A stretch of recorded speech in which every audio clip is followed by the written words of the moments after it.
Hi everybody, I hope you're having a good day. Thanks for stopping by my YouTube channel and my blog at proudtobebipolar.com.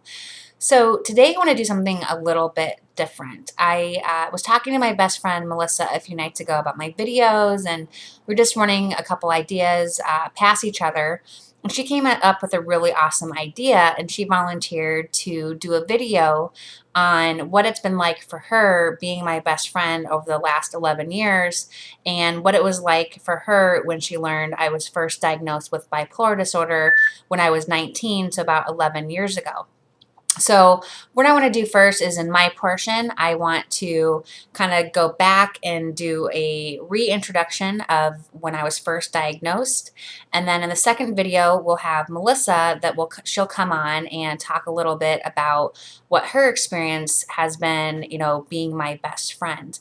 And I think it's important to know that not only are we impacted ourselves by living with bipolar disorder, it also has an impact on our friends and family as well. It can be very challenging. I'm sure many of you have had experiences with difficulty in maybe expressing yourself to your friends and family, or having a manic episode or depressive episode that's had a negative impact on your friends and family. And it's important to realize that it does impact them as well. So for those of you that are just tuning in, and this is maybe the first video you've seen of mine, a little bit about when I was first diagnosed. I was 19 when I was first diagnosed, and a lot of people ask me like what led up to it and how did you first learn that you were bipolar. So this all happened when I was a sophomore in college. I was 19 and it was finals time. So all of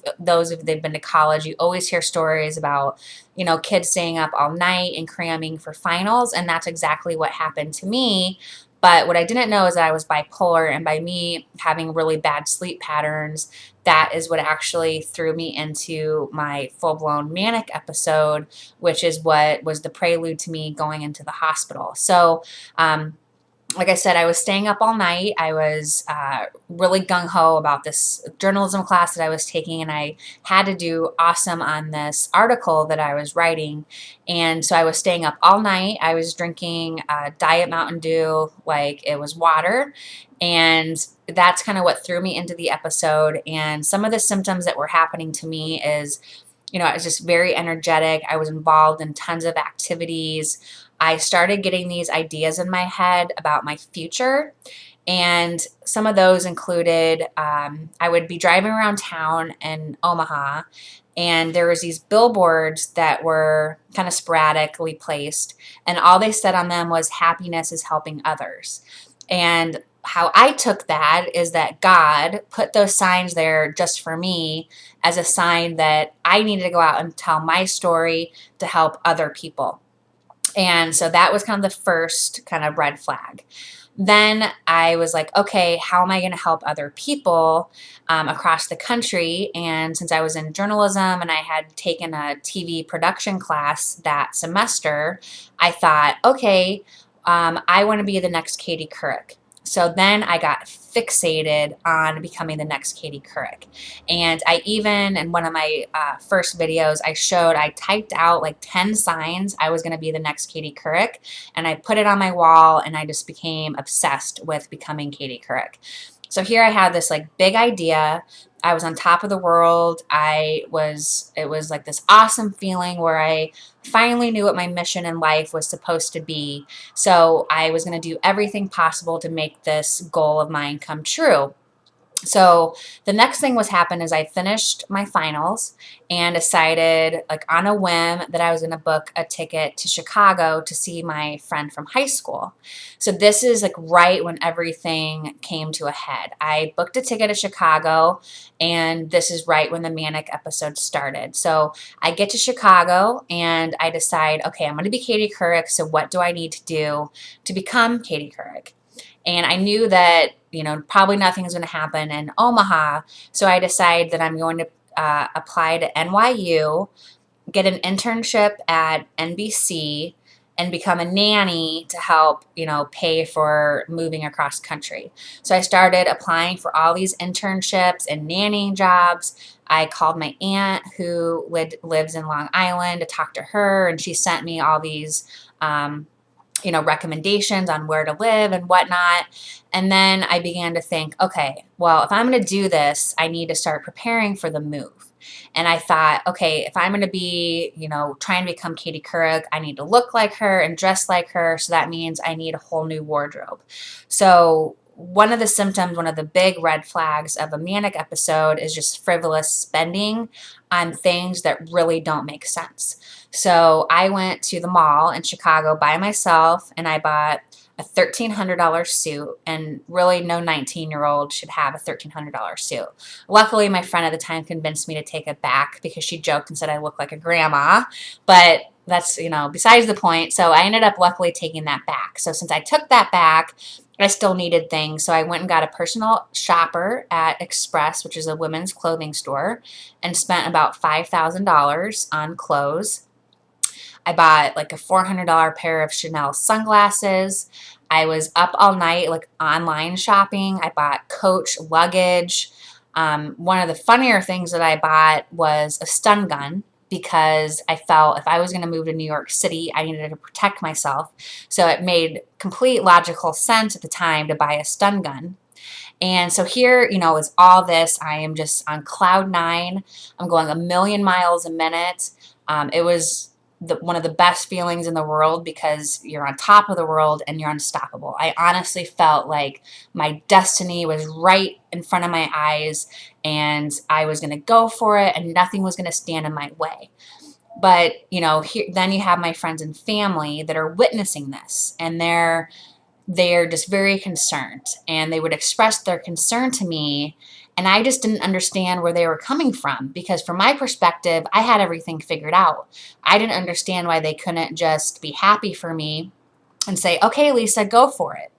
And, so looking back, it was really hard for them because here they see me go from, normal, happy Lisa to Lisa that's just like didn't even know what to think about me. So I knew it was really hard for them, but luckily they were, my friends and family and my mom, and dad, they were so supportive and they knew something was wrong. And I remember talking to my mom on the phone saying, Mom, I really need to talk to somebody. No one understands me. I don't understand why no one understands me. So she's a nurse and has a good background in this, and her friend Angel, who's also a nurse, they picked me up from the airport and they knew something was definitely wrong and they drove me straight from the airport. I didn't even go home. I didn't unpack or anything. And they took me to Richard Young, which was the local mental health hospital, and I checked myself in. And I remember sitting down with a psychiatrist and I was writing in a journal and I wrote a line in there saying, Dr. E says I have something called bipolar disorder. And I went back like a few days later and says, I do have it. So that just even shows that I didn't even know what it was. I had really, back then I think I had heard of the term, but I just associated it with like ups and downs. I didn't really know anything about it. It was a learning experience for me, and it was also a learning experience for my friends and family. So you're going to hear from Melissa and what that was like. We were both the same age, and what it was like for her having a friend that was going through this, and what she's learned over the past 11 years, just kind of seeing some of my ups and my downs and what that was like for her. And I think it's just important to know that, this does affect your friends and family. And, I've just been very fortunate, and I know that not everyone out there has this. I've just had a really solid support system, and I've never once felt, ashamed or stigmatized or looked down upon, through my support system. So I encourage you out there, just if you do, feel comfortable talking about it, your friends and family are there for you. And if you're not fortunate enough to have, a good, family life or support system, there are many organizations and many outlets out there that are designed to help you. And, if you need any suggestions, please let me know. I can help, investigate that for you and put you in touch with some really good organizations, because I think in addition to your medications and getting good sleep and taking care of yourself, it's nice to know that there's people out there to support you. And what's also cool, now with my friends and family, they know what the symptoms are. They've educated themselves. I've helped educate them. So now, if I was to have a conversation with Melissa, for example, and I would tell her, okay, Melissa, I have this great idea, and I just went and bought a new $2,500 watch, and I met this girl that's a connection. Melissa was going to know, just by knowing me and kind of what my triggers are, that something's not right. And she's more likely to address that with me and help me realize before it's too late that something's up. So it's really cool now that my friends and family know enough about the bipolar disorder that they're able to kind of help me manage it. They're helping me, and then obviously you have to, do the best you can yourself to make sure that you stay on track and stay stable. So I hope this helps. I'm really looking forward to you guys listening to Melissa and hearing her perspective. I just want to, thank her for being willing to speak about this. It means a lot that she's open and wanting to help you and help the, all the viewers out there that are watching this, to give a different perspective on bipolar disorder. So thanks again, guys. I love doing this, and I love hearing from you.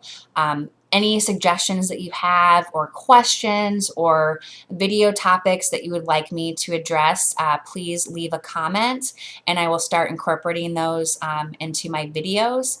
And, I think what you're doing, I hear so many awesome success stories, even on like my Facebook pages that I'm a part of.